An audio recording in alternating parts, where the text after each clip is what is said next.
If you do what you always done, then you're gonna get what you always got. I recently heard this expression and I kind of love it. It speaks to one of my working frustrations, which is when an organization operates in a way where everyone continues to do what they do for no other reason than that's how they've always done it. And I will concede, there are times and places when maintaining the status quo makes sense, as long as you're having regular check-ins to ask the questions, is this the best way? Are there areas to improve? Like, what are those opportunities? If you're having those regular check-ins, fine, continue doing it the way you've always done it, but at least now you have reasons other than just maintaining the status quo. And what happens when you don't have these regular check-ins is you start to create this culture that really stifles growth and progression.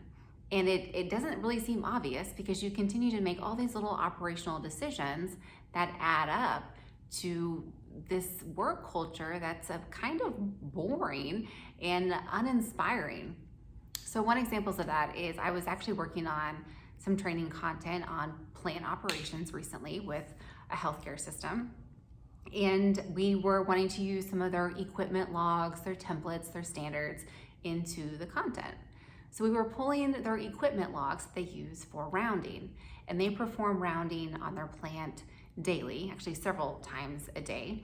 And it's this huge log sheet, and they go to like boilers and chillers, and they're taking all these different readings and marking them down with the time, the date, and everything else on paper, on a clipboard with pencil or pen. And so that was the red flag number one of, why aren't we doing this electronically? So maybe we could be a little bit more efficient, see some trend data, save the data, we could report on it easier. So that was the question number one of, why are we doing it on paper? Well, that's how we've always done it. Okay. The second question was, how do we know that the technicians, if they take down a reading, how do they know that that's within normal operating parameters?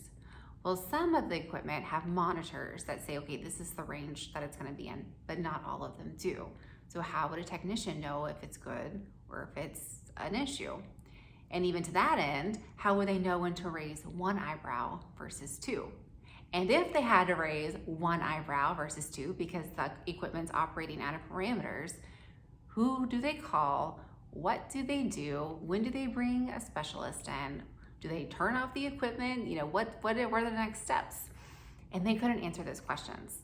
All they knew to do is they had a clipboard and a pencil and a data sheet, and they were going to take down the information on the hour every 4 hours. And that might be okay. That might be okay. But we uncovered opportunities for training, which is the whole point of the conversation as we were talking about training, and also maybe some operational efficiencies. Because what happens when you continue to do the things that you've always done only for that reason, you might be spending more money than you need to, spending more time than you need to, not operating your equipment as efficiently as you could. There's all these opportunities for improvement that make a significant impact. And that was just one example. And so then it begs the question, what else is happening in this organization that could be improved? So if this is resonating with you at all, maybe you do a check-in with your own team, especially your new hires. Do they know why they're doing the things that they're doing? Do they have suggestions on how to make it more efficient? And what could those be? And do they know what to do if something goes wrong or if something falls, there's a deviation in the normal operating procedure? Who do they call? What do they do? Those same questions. And if you can quiz them and maybe they'll give you some feedback, maybe they won't. But I would encourage you to continue those check-ins for the reasons that we talked about.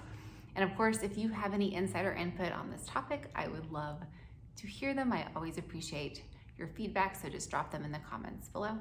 Thanks, y'all.